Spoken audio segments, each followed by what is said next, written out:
Welcome to Sports Scope, the most influential sports talk show in the nation.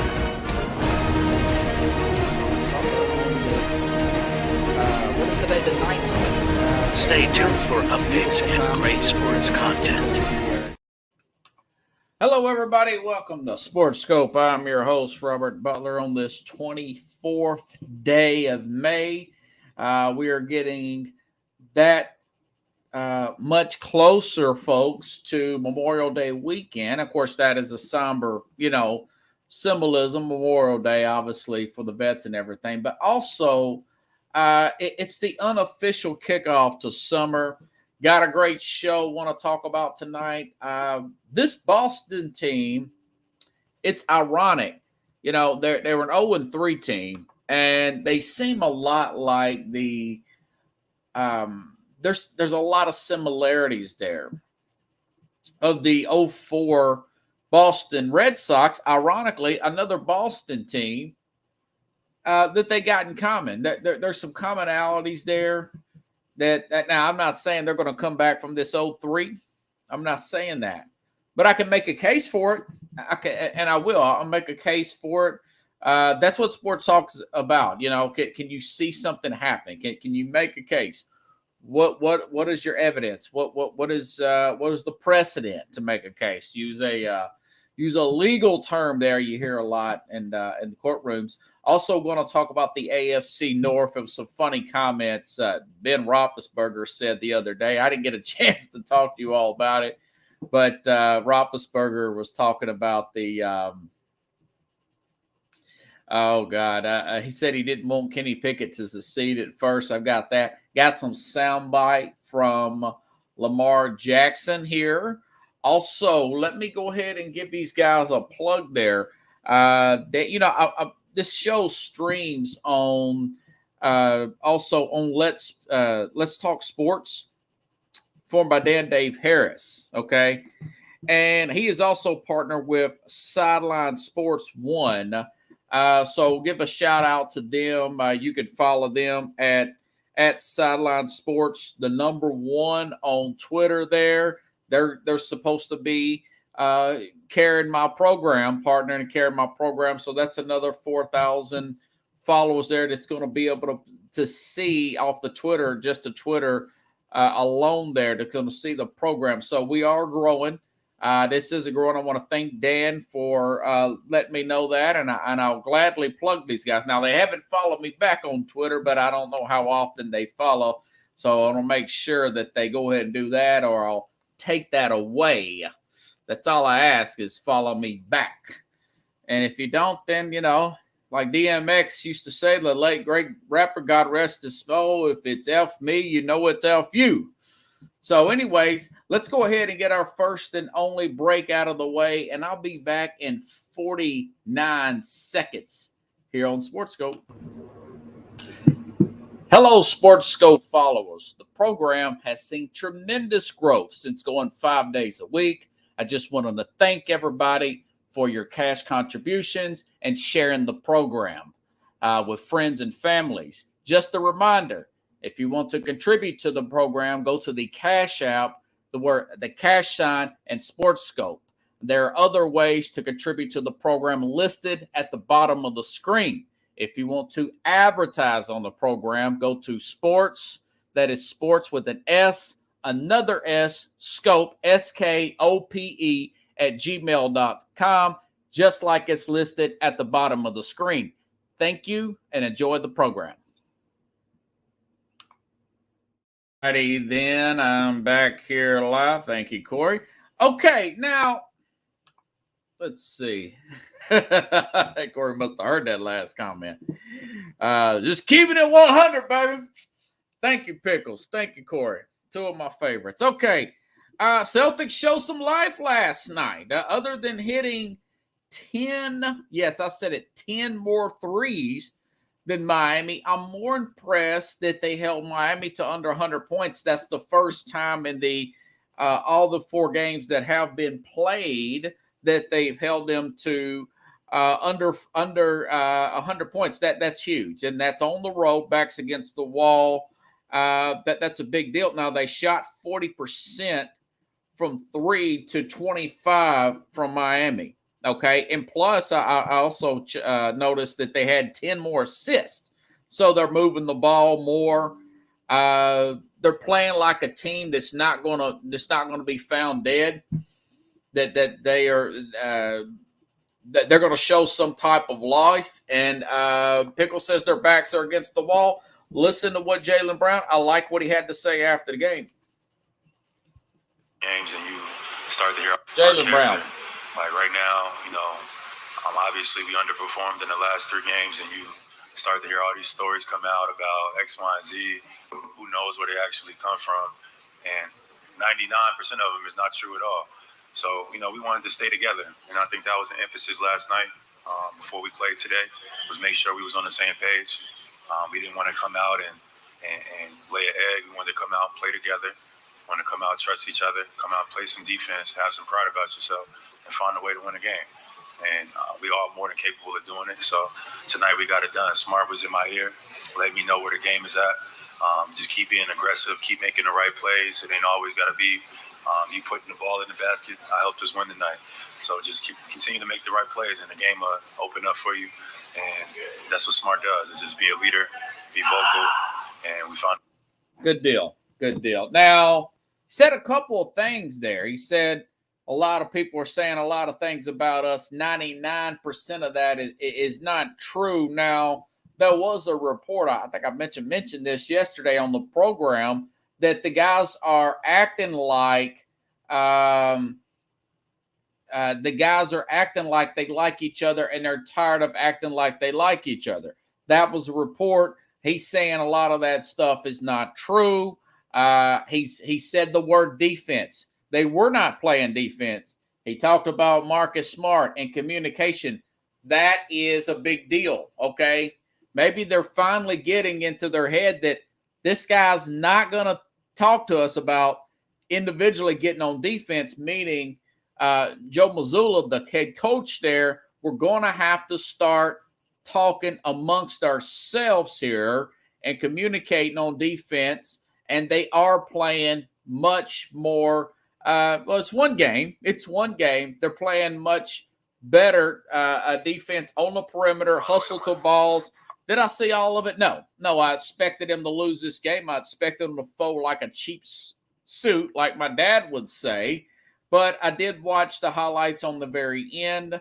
I saw that we got the box score here, held Miami to 100 points here. So that's what Jaylen Brown said. Listen to what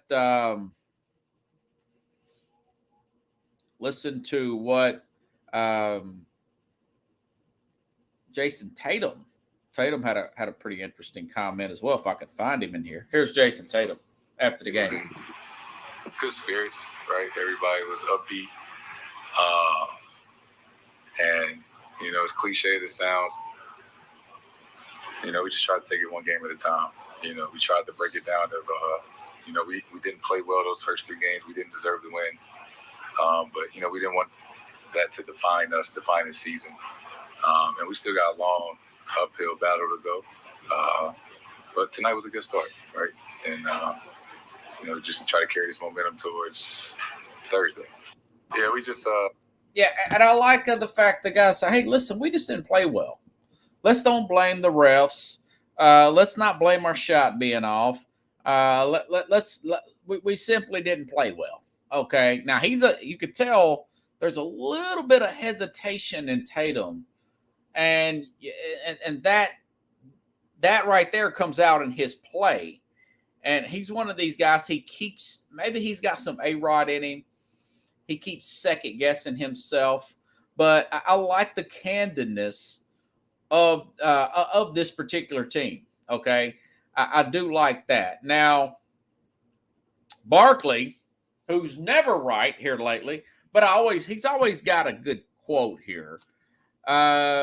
He thinks this is more than just a fluke win and a pride-saving type of win. Listen to Charles Barkley after the game. Down here, and I think Game 5 is going to be a cakewalk for the Celtics. I think they're going to have so much energy because not getting swept is not a cup. They don't get a cookie. But now they're going to go back home. That place is going to be loud and incredible. I think they're going to kill Miami next game. And they're going to come back down here. And I'm going to tell you something else. Game 6 in Miami going to be Game 7 for Miami. No, that is true. That is true. And I will come back to that.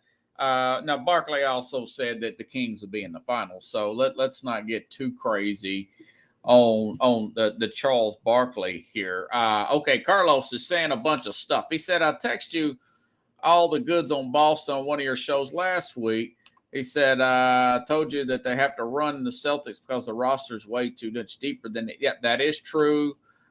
Missoula mic'd up saying all the right things. Yes, that is true. The Celtics did it all. They almost lost a mojo because they were shooting threes randomly and not attacking the basket. Yeah, 41 threes here. And of course Corey says it's over because Chuck is never right. Now of course Pickle says based on Barkley, Miami's a lock to win. Okay, now let's get to my take. So the last team that I saw do this, and the first time in Major League Baseball, a team come back from 03 was the 2004 Boston Red Sox. All right, let's go back a year to 2003. Game 7, the Red Sox under manager Grady Little, they had a 5-2 lead in the 7th inning. They were going to go back to the World Series, and they were going to beat the great New York Yankees, the team that Boston fans thought that because they were traded Babe Ruth to this team, that they were never going to win another World Series. The Ruth curse, right? Remember the error they made in the '86 Mets season. Grady Little left Pedro Martinez in too long, and he ended up getting shelled at the end. They lost Game 7. The rest is history. There were some mental blocks that year. I thought coming in, I really thought that Boston was playing better baseball. I thought Boston was the better team, but the fans, the outspoken, who was it that said, I think it was either Pedro or Manny Ramirez. They says, I think it was Manny Ramirez. He said, it's like, I feel like they're my dad or something. I can't beat them. I don't want to beat them. So the Yankee fans are hollering, who's your daddy? In the next one. I mean, he set himself up. He knew he was going to say that, Manny Ramirez. And so they fired their coach. They fired the manager, whatever you want to call him. And then the next year they hired Terry Francona, and it was more of the same. They were down 0-3, pressing a little bit, and then something happened in Game 4. They just kept playing. They kept playing. They knew in the back of their mind they're the better team. They knew they were better, but it was more mental than anything. Look at the similarities with this team. They played Miami last year. Of course, they beat Miami this year. Now Miami's an 8 seed, right? So Miami's an 8 seed. There's a coaching change, not for the same reputation, not for the same reason, but the knock on Boston is Tatum has some kind of self-doubt like the Boston Red Sox, if you ask me. Okay? Now, Boston, we all know Boston, 57 wins. They have the second best record in the whole league. By the way, if Boston made the finals, they would have home court against Denver, believe it or not. Remember, Milwaukee had the best record by like 1 or 2 games, right? So they had the best record by 1 or 2 games. So it's something to think about. I think there's some similarities to the team that came back, first team ever in that ALCS, if you ask me, folks. Now, you got to also look at it from another perspective. If you the Boston. Look at Miami. Okay, let's go back to Miami. Now remember, Miami was a 7th seed. Remember, they had to do the play-in game. All right, they had to do the play-in game. They get beat by Atlanta. Let's go back there. They get beat by Atlanta. So then they have to play the Chicago Bulls. They're down at halftime to the Bulls. They come back, they win. All right. Then they go on the road. So they play 2 games before Boston plays 1. This is all around since April the 11th. They played 2 games that week, the first week of the offseason, before Boston even plays 1. Then they play Milwaukee. Now, of course, they do beat Milwaukee in 5 games, because of Giannis has got that back injury. They go on and beat Milwaukee, but then they go back on the road and have a slugfest of a series that the last few games was really tough on Miami, but they did end up beating the Knicks in 6 games. Then they go back home. Then they go up to Boston. And, of course, get off on this great win 3 straight. Now they've lost 1. So, essentially, even though they've played the same amount of games, 17 games in 3 series, now minus Victor Oladipo, minus Tyler Hero, you gotta wonder to yourself what maybe Barkley's thinking. Maybe this team is going to come back down to earth. They've got a couple undrafted players on there. They've got they have who is it? Bam with the shoulder injury. Butler's playing through this, and now Butler's saying he's not worried at all about this. He's very relaxed, very Aaron Rodgers. Listen to what Jimmy Butler says about going back up there and playing Game 5. As soon as I find his soundbite, we will get that bad boy ready. Jimmy Butler. You personally kind of, after a game like this, how do you personally kind of avoid from getting too low yourself? Stay consistent. Do the same thing that I do, that we do after every game. We're going to listen to some music. We're going to drink some beers back there. We're going to go have some wine. I don't think that you could just focus on basketball all the time. You have to be able to, get away from the game a little bit. Think about it. But at the end of the day, you fall back on, your habits, how consistent you're going to be. And myself and my teammates, we're going to do the same thing. We're going to smile. We're going to be in this thing together like we always are. We're going to go get one on the road. Okay. Yeah, he sounds pretty confident. Now, Tom Brady never drunk a beer during the season, but hey, different strokes, different folks. This guy was looking at him. He don't have a speck of fat on him. He's hardcore. But in the back of his mind, I'll say this: if this game is close, if Boston for whatever reason wins this game, now I think they could. I think Miami could still win, but and probably will. I would give it 75-25. Boston's done in this road game because Boston's very susceptible to being beat at home. They've already lost 2 home games. They lost a closeout game at home last year to Milwaukee. They were beat by Miami last year at home. But, that being said, Butler is putting on a good front there. But, again, you look at these 17 games, you look at a lot of guys playing over their head, and the 3-ball not following, that is a sign of fatigue. That is a sign of fatigue there. Now, this Boston team, like the Red Sox, is better this year than they were last year, okay?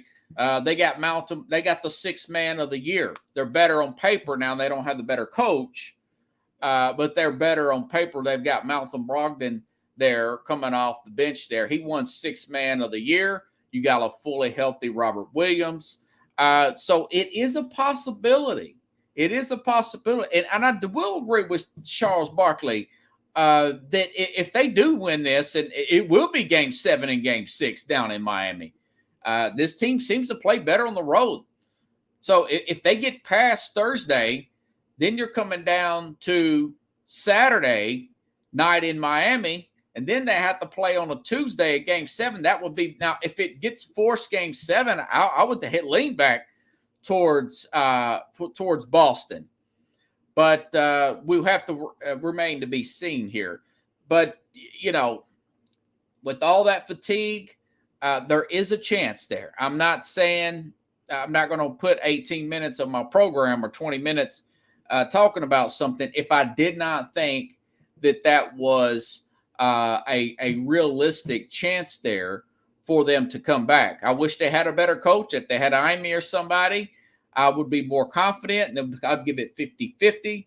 But again, people in the stadium Thursday, maybe they're going to be having 04 Red Sox towels or something like. If I worked in public relations in Boston, that would say remember 04, and then have the Red Sox emblem there.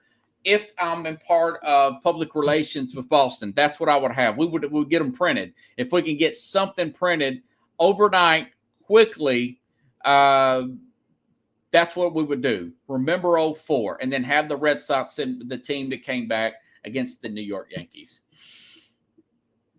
And Pickles thinks Gabe Vincent got hurt. I didn't read anything else about that. But again, you have to look at the fact that this team was playing over their head.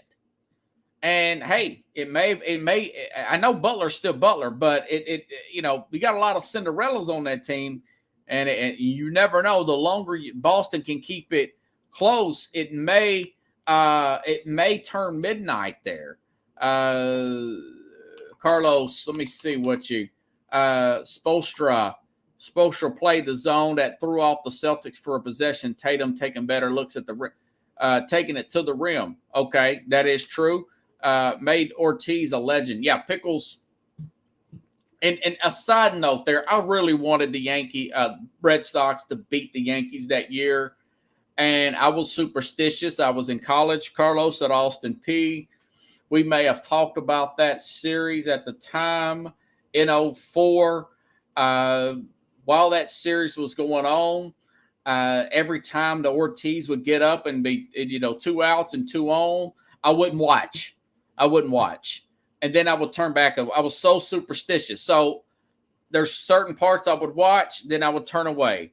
But I felt like if I watched it, because the year before that in Game 7, I was at a bowling alley with a friend of mine, Kenny. And I'm watching the TV as we're bowling, and I'm watching the Red Sox give away that lead. And I'm thinking, man, this curse is for real, this curse of the Bambino. So I stopped watching the next year, and Ortiz hit big hit after big hit. Mr. Big Papi will forever be a legend for the way he played in that particular series. And, of course, we know how it ended. They went on to sweep the St. Louis Cardinals in the World Series. Now, if this team makes it, I think that they're going to have their hands full against Denver. I'll probably still pick Denver. But, hey, it's just this is what sports talk is. These are possibilities, Vincent rolled his ankle, think could be better than his head today. Well, we'll see. We'll see. And Vincent's a big part of that series, too. So that's something else that you got to think about if you are a Miami team that has been playing way over your head, folks. Okay.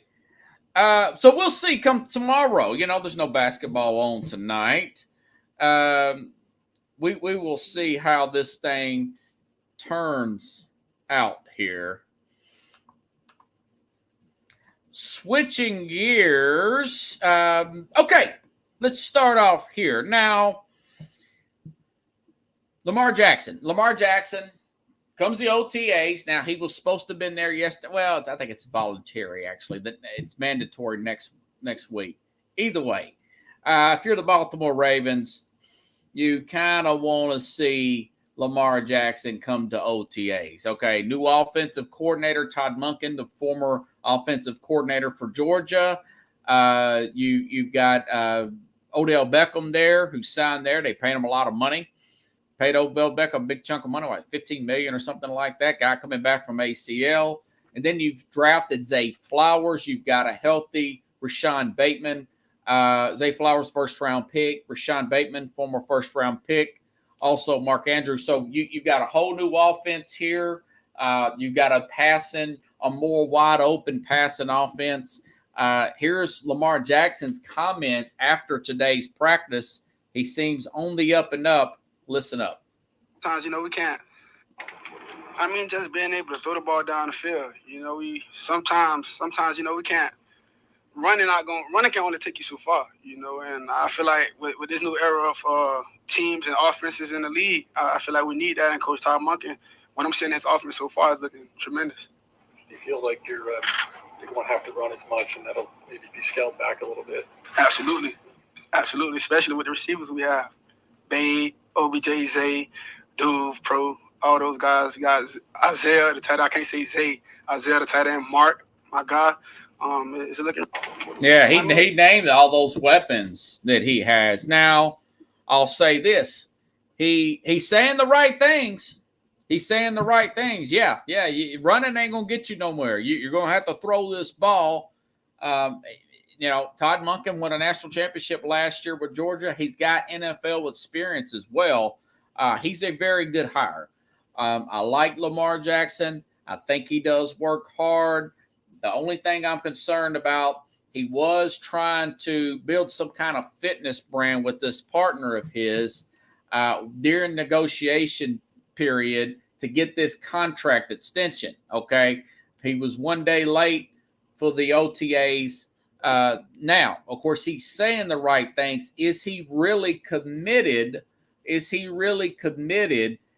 he claims to be? And that's a $64,000 question. I do not think that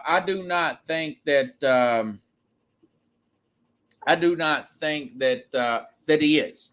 But hey, listen. That being said, let me make sure I've got everybody here. Mark Andrews, OTAs. All right, now. My thing is, I think that he will play decent early. He's going to make some throws early. This offense will look dynamic, air quote, at times. It will look dynamic at times. But listen to this schedule here. I've been wanting to break this schedule down for a while. All right, and it's not easy, man. I'm telling you. Other than their opening day, they got Houston at home. They'll beat Houston pretty good. They'll beat up on Houston. Then they go to Cincinnati on the road there. Week 2 at home against Indy. Yeah, they'll be 2-1 there. But then they've got 2 road games at Cleveland, at Pittsburgh, and then on the 15th of October they got to go to Europe. And I think it's in Wembley Stadium, I want to say, and they're going to play Tennessee. Now, I'll say this. I think that out of those 5 games, they'll beat Houston. They'll lose at Cincinnati. They'll lose at Cleveland. Between Cleveland and Pittsburgh, they'll lose one of them, okay? I'll give them the Tennessee win, even though Tennessee could beat them on a given day, especially if their offensive line's clicking by then. So even if I say they beat Tennessee, they lose at Cincinnati, and they split with Pittsburgh and Cleveland out of those 5 games. So now you've got 2 losses in the first 5 games. Then they got to play Detroit at home after coming back from Europe, a very good Detroit team. And by then, in week 7, I think they'll probably lose that game. Between Tennessee and Detroit, they'll lose one of those games. And then they got to go on the road, play Arizona. They'll smoke Arizona. I'm even giving them a win against Seattle. They're playing the NFC West. I'm giving them a win against Cleveland at home. I'm giving them a win against Cincinnati. They play Cincinnati at home on Thursday Night Football on November 16th. Now, let me say this about these predictions. They will change. This is post-draft. This is post-schedule release. This will probably change come August when we're getting ready to make very real predictions. I'm just giving you a heads up of where I think they will be.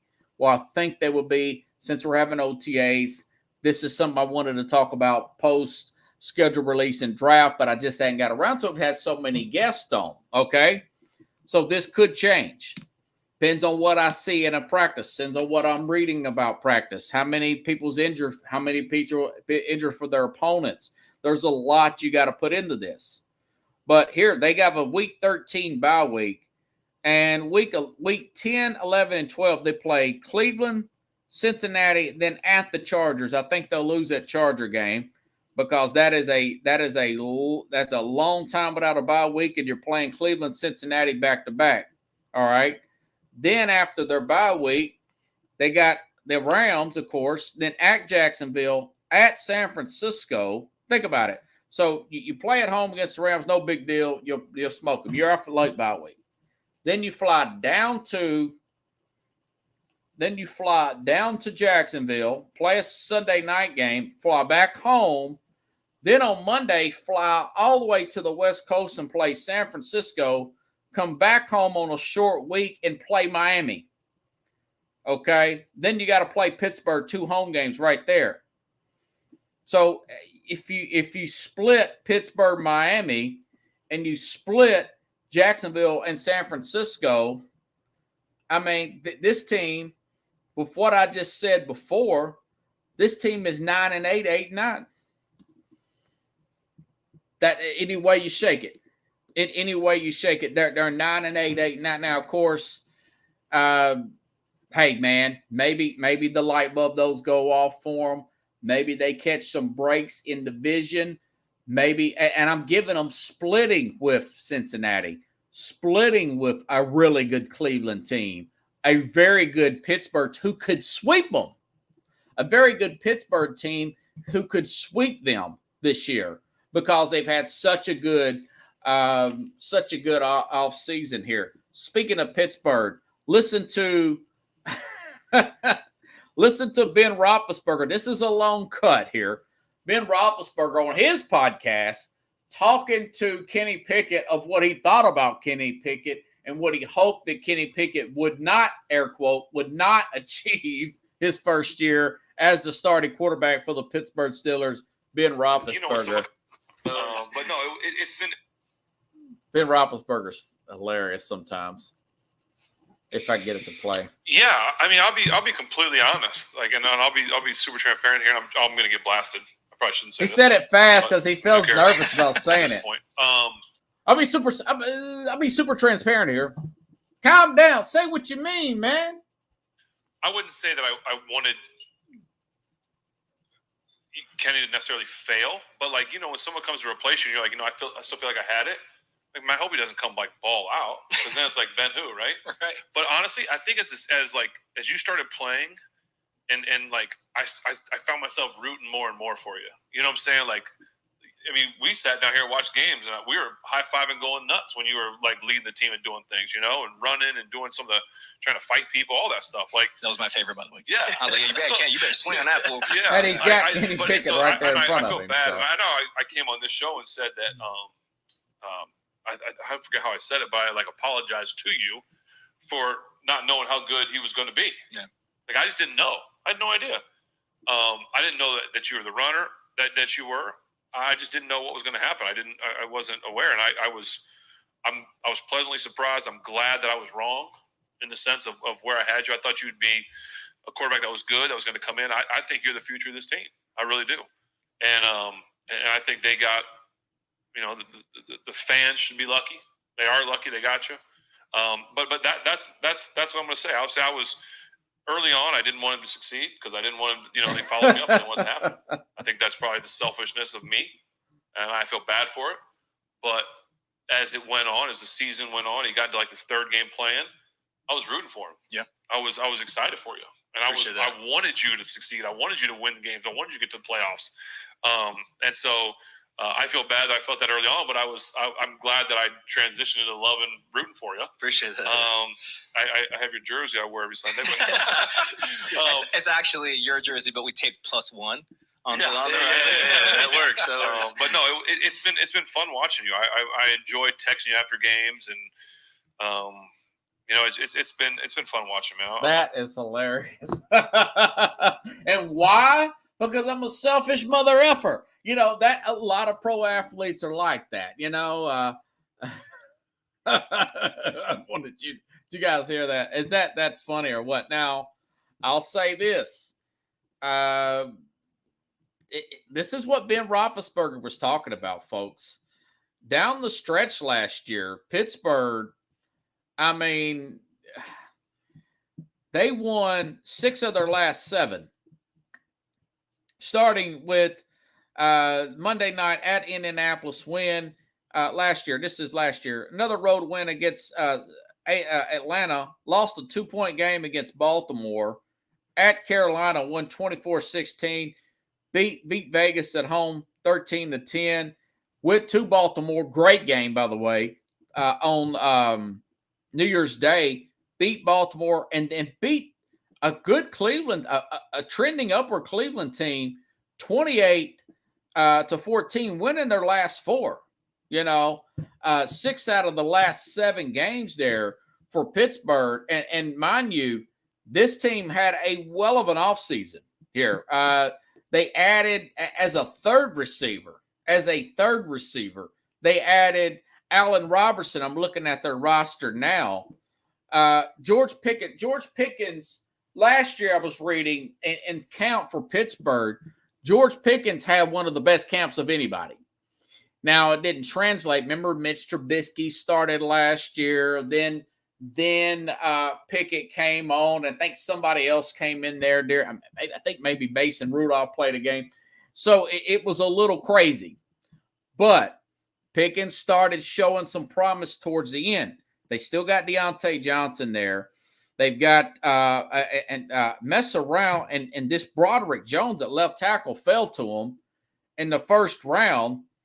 And the guy they were trying to get, that the mocks had him getting in the first round, fell to him in the first pick in the second round. Joey Porter Jr., very physical corner from Penn State. Dad played for the Steelers, linebacker. Joey Porter, great linebacker for that team there. So you look at that. You look at that tackle. You look at they've also added some pieces on their offensive line, additioning to drafting that left tackle. They got Pat Freiermuth. We know Freiermuth is a very reliable tight end. I would probably say he looks to have a higher ceiling than Heath Miller. All right. And then you got Darnell Washington, a guy that fell to him in the later rounds, the tight end from Georgia. So they had a really good draft. They've had a clean off season. Not a lot of players in trouble. Not a lot of major injuries. Players are coming back. No key players here. Players take their biggest step from year 1 to year 2. And you heard what Ben said. I started pulling for it because he looks like a smaller version of Ben Roethlisberger. As far as him running like that, I don't know how he lived in Pittsburgh and didn't see Kenny Pickett play. Remember, they changed the NCAA rule because Kenny Pickett. He acted like he was going to slide, then he didn't and kept on running and scored a touchdown. You can't do that. Once you act like you're going down, you're putting yourself as a dead ball. That's a dead play there. That is a dead play there. So looking at their schedule now, of course, hey, listen, I had them losing their opening game last year to the Cincinnati Bengals. All right. But if you look at their game this year, opening game, now they're playing San Francisco at home, but it's an early start time, and we're not sure if San Francisco is going to play Sam Darnold, who's a turnover machine, okay, or if they play Trey Lance, who's even a bigger turnover machine. Brock Purdy, we're not sure. San Francisco has a clue. He's supposed to be throwing, by the way. Now, if Purdy plays, yeah, they'll probably knock out Pittsburgh. But if Brock Purdy don't play, what if Brock Purdy is a little hesitant? He had a really bad injury and in the NFC Championship game. You've got TJ Watt coming off there. He injured his arm, a player, and I can't remember the guy's name, Hassan Reddick.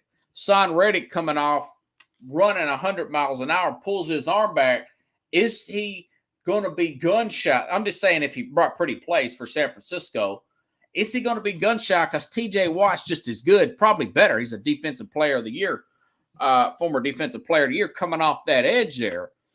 Early start time, that's going to favor Pittsburgh. They could win that game. Even if they lose that game, I mean, they're tough road games at a division. At Seattle, yeah, they could lose at Seattle. But their division alone, they don't really have that many. I mean, they play at the Rams, but that's off a bye week, right? They play at the Raiders. Raiders could be a total disaster. Now they do play the Browns on a Monday night. They fly back to Pittsburgh, and then they play at Vegas. Now Vegas has beat them before. Vegas has beat this team before. If they go in, and Mike Tomlin's teams have a tendency to play down the teams, they'll probably lose to a team they're not supposed to. They could lose to Green Bay at home. That's how Mike Tomlin teams have played in the past.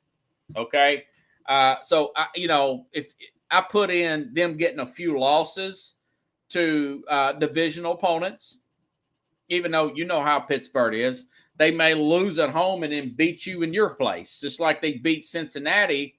Opening week last year and lost at home to Cincinnati last year. But this is a much improved team. Again, they won 6 out of 7 and had a well of an off season. All right. So Pittsburgh, I've got them anywhere from 11-6 to 10-7. I'll lean towards 10-7. Right now on May the 24th, but hey, that could change. Pittsburgh's going to be they're going to be right there in the playoff race this year, and I'm glad Ben Roethlisberger is pulling for Kenny Pickett. Interesting team there. Now, okay, now Cleveland. Now Cleveland is a team. Now, mind you, I can't even remember how many. Was it Joe Flacco played for Cleveland, or no, was it not Cleveland? I think that was the Jets. Jacoby Brissett. Jacoby Brissett was a horrible player. And this team, this Cleveland team was in a lot of those games early. But very good running game, good offensive line. Now, their offensive line, probably more consistent than a Cincinnati or Pittsburgh last year. Because they're set at both tackles. They've been set at both tackles. They got good guard play, got one of the better centers in the game. Now, mind you, Deshaun Watson was suspended for 11 games last year. It's pretty much a throwaway season. Very talented team there. He was awfully rusty. It was almost 2 years before he threw a football. But, again, this team, like I said the other day, this team let me make sure I got this right here. Browns. Okay, remember I told you they traded for Zadarius Smith. Picked up 10 sacks there off of Minnesota with Myles Garrett there. Jeff Schwartz. Again, not a guy that likes to bring a lot of pressure. That being said, Jeff Schwartz teams are very good against the run. My guess is that he will get that run defense. He will get that run defense anywhere from 10th to 5th because of the talent that linebacker. They've got a linebacker they got out of Notre Dame. He'll play a lot better this year. A lot better this year. Their defensive line will play a lot better this year. That run defense will be, and they're good on the back end. They got Denzel Ward, Newsom there. They're good on the back end. They're going to be in probably some man coverage there, but they're going to play really well. That run defense is going to be a heck of a lot better. Okay. Deshaun Watson, remember they got the Elijah Moore there, Amari Cooper. They clicked early. Running game, Nick Chubb. This team is going to be very good every single bleeping week. Their over and under is 9.5 wins. So, as I mentioned before, very difficult schedule. I got them also going about 10-7 here. Okay. So it's going to be a coin toss between who's going to get second place in this division. Is it going to be Pittsburgh or is it going to be Cleveland? That I don't know. I think player for player, Cleveland still might have the edge, but Pittsburgh, much more stable organization, much more stable coaching. Although sometimes the Mike Tomlin teams will coach down to their competition, I think Kevin Stefanski's had some stinkers himself as a coach. So Skill says they're probably a 12-5 team. David Njoku at tight end. I just think that they have a lot of options there. They've got multiple receivers. Donovan Peoples, they have a legit deep threat. Deshaun Watson's invested a lot of his time and energy with his teammates, taking them on trips and stuff. He's working overtime to get that chemistry down with this team. I think they'll be very focused this year. They've got everything behind them from last year, and they're going to be very balanced on both sides of the ball. This guy, people say, well, why do you think he got more than Lamar Jackson? Well, he's got a better QBR than Lamar Jackson ever had. Deshaun Watson has had one of the best touchdown to interception ratios in the league. He's up there with Aaron Rodgers, folks. He was on a team that was had the Super Bowl champs down 24-0. He don't play defense. This defense is very good. They're going to run the ball much better. They'll be able to stop the run at a much higher rate here. Not in love with Schwartz. They're going to have veteran leadership at the defensive back position. They're a team that simply does not have that many holes. Now, looking at their schedule here, they open up against Cincinnati. Then they got to go Monday night, play Pittsburgh. They play Tennessee on a short week. Then Baltimore. But they got San Francisco at home, which is good, off a bye week. They do have to go to Seattle as well. And they got to go to Denver. So that Denver trip is going to be rough. They do have to play the Rams later after that Denver. So they could lose one of those games. I think the Rams would be bad, but if they catch you flat-footed and weak off of a long road trip, I think you could lose the game that way. So B Skill says 12-5. They could go 12-5. They could go 10-7. Pending injury, they're not going to go worse than 10-7. I do think that they will probably finish slightly ahead of Pittsburgh, and it'll be as of right now. I'll probably go ahead and put them second because of their veteran leadership, and Pittsburgh third. They'll both be in the wild card hunt, and like you said, B Skills, that's where I had Baltimore between 8-9 and 9-8. I just don't think Baltimore's offense is going to click that much. They got a rough schedule. I don't think Jackson is going to do that much. Their defense is not going to be that good this year. It'll be good for everybody else, but not Baltimore good. It won't be Baltimore good. And Skill says they've added to their secondary. This team, remember, a couple years ago, I picked Cleveland to go to the Super Bowl, folks. They had that kind of team on paper.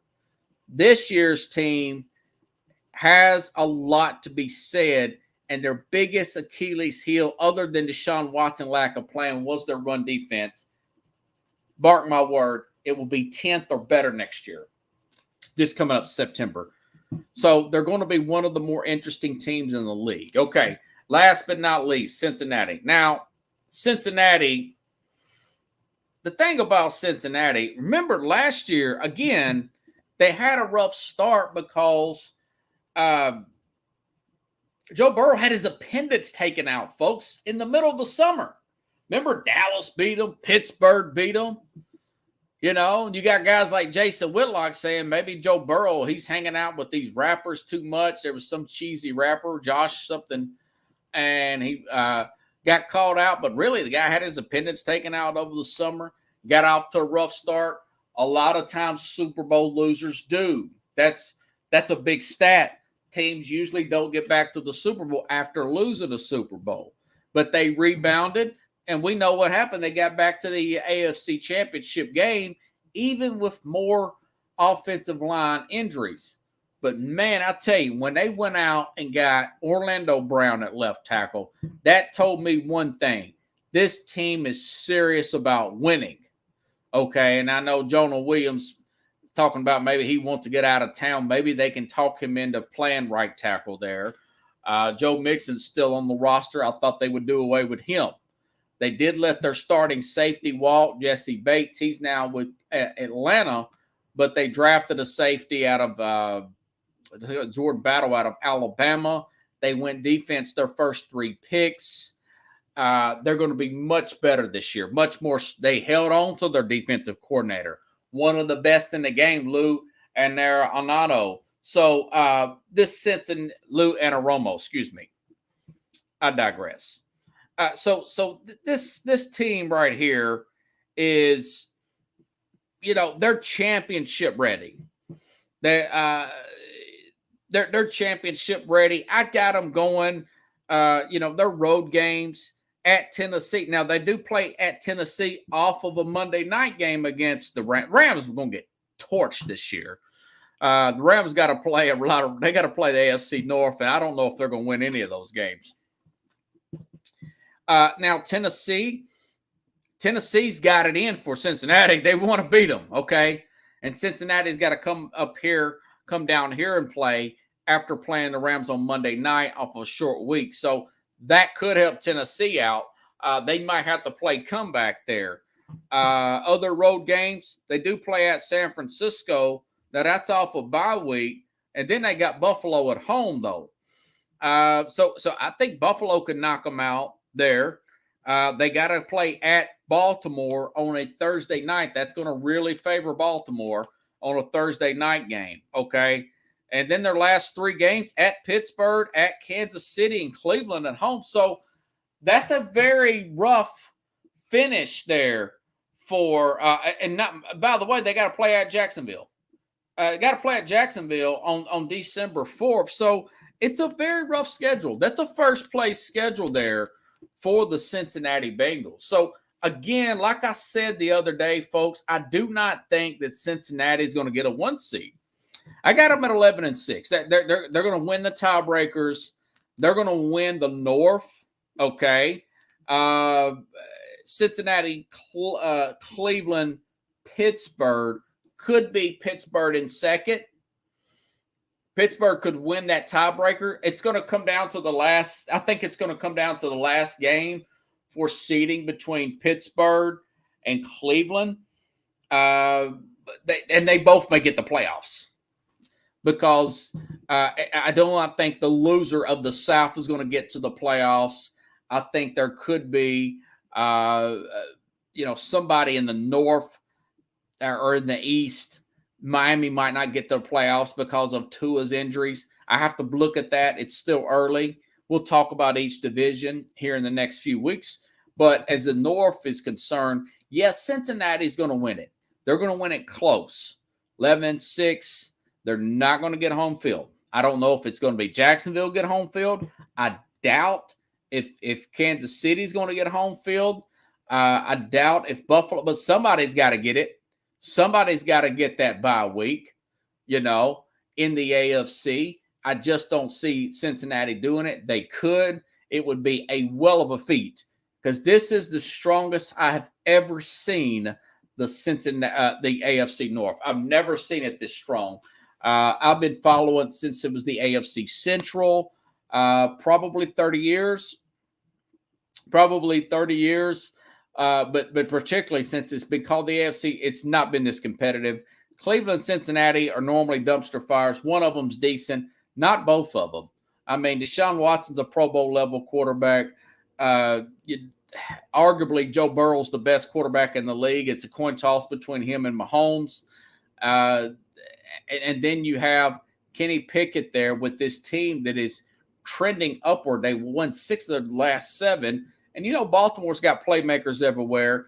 They're going to win some games just because they got a good defense. Even if Lamar Jackson gets hurt again, they can win 7-8 games. So there is not a weak sister in this division, folks. So scale, yeah. Let's see, 12 and no excuses. So that's my AFC North. That could change. Probably will change. These guys are so physical, they may bang each other up in the preseason or have to readjust something. If Orlando Brown goes down and Jonas Williams gets traded, I may put Cleveland as a winner. You know, if Deshaun Watson gets in trouble or something, or Lamar Jackson hurts his ankle, you know, I may adjust there. What if something happens to Kenny Pickett? I mean, you have to adjust everything once we go into it. Okay, Carlos says Tina Turner was from Tennessee. Yeah, 83-year-old Tina Turner. I did say something about her on Twitter. She died today. I really admire people that work that hard at their craft. She's from that same era of James Brown. And James Brown's nickname was the hardest working man in show business. You know, so rest in peace, Tina Turner. She always looked about 45 to me. She looked the same in the early 80s. From my footage I've seen, I'm born in 81, as she did in the 90s and mid 90s, late 90s, 2000s, up to a few years. She's never really changed to me. I know she's been more frail lately, but most of her life, she's always looked like the same person. Very hardworking, give it everything you got. Great portrayal of her in the movie 1993 hit What's Love Got to Do with It? I think Angela Bassett won Best Actress for that. If not, she should have won. She was amazing in that movie. Rest in peace, 83-year-old Tina Turner. Look, still too soon. I thought she was going to live way past 100. Yeah, Pickle says she's Brownsville, Tennessee. I was actually listening to Proud Mary on the way home by Tina Turner. I don't know if she originally written. I like her version of it, though. Rolling on the river. But yeah, if you haven't seen that movie, What's Love Got to Do with It? Man, is that good. That is a really good. Lawrence Fishburne plays Ike Turner. Really good movie. Tina Turner, I admire that kind of work ethic, man. I really do. I admire that work ethic. She's like a James Brown, one of the harder working women in show business. So tomorrow, folks, well, there's anything on the horizon. I may talk about the AFC South, people in Nashville, curious of where I stand. John Fogerty, I think he originally wrote that, didn't he, Pickles? Of Creedence Clearwater Revival, like her versions, like both versions, really. And I love Tina Turner, Simply the Best. I mean, she's got a lot of hits, you know. The song What's Love Got to Do with It? It's really good. New sound there. Probably go over the AFC South tomorrow. But, you know, interesting camp here with Will Levis. You know, Tennessee's one of the more interesting teams. Very, very rough start of the season for Tennessee. Very difficult early. Gets a lot easier late. If any team can come back from that, it would be Tennessee. Now, the favorite's probably going to be Jacksonville. Okay. I've got to study their offensive line now. They lost a right tackle, and I'm not sure their left tackle is going to be back this year. I think he's coming back from injury. Plus, I think he has some PED issues. Cam Robertson, I got to look at that and read into that. And, of course, interesting stuff. You know, Andy, I probably may talk to East, too, tomorrow because Aaron Rodgers. So the AFC is going to be a battle. It's going to be a battle for wild cards. Luckily, you'll have 3. But some team that's going to be good is not going to make it. You know, is it going to be the Chargers? Is it going to be Denver? I'm going to have to look at Denver. I mean, there's so many good teams. I don't have a lot of faith in the Raiders. Okay. I don't have a lot of faith in Houston or Indianapolis. I have no faith in those teams. I'm glad you said it, Pickles. Slide changed the rule here. I was mistakenly thinking it was Levis. Yeah, Will Levis there. He looks to have a pretty decent camp here. I mean, the guy's got a strong arm. The expectations are low from him. So, I think I'll talk to South tomorrow. I know I'm out of Nashville. A lot of people want to be interested. I just don't think the Colts are going to do a lot if they start Richardson. But, I'm going to break down as many as I can, practically all of them. And then Friday, no show again. I'm going to show on a replay Friday. Next week, I'll try to get back on Jeffrey Descovich on. And again, I'm going to try to finish this book on Memorial Day. I'll have some extra time and bring Auburn coach Al Borges back on the program and talk to him. So, very busy next few days, next few weeks here on Sports Scope, even though summertime's coming and things are kind of slowing down. Got a lot of good ideas to keep this show rocking and rolling. If you like the show, please share the show, okay? And the show, hopefully, if everything works out there, you'll see a show on Sideline Sports 1. That's their Twitter page there. Got about 4,500 more followers there, according to Dave Harris said that to me. So, thoughts and prayers for my friend Dan. He's my friend from the UK. He's been battling cancer here. And, I've been thinking about you, buddy. Been thinking about you, and hope you get well soon. All righty then. So tomorrow, same time, same place here on Sports Scope. Make sure and share the show, folks, and subscribe to the Sports Scope YouTube channel. Have a good night, everybody.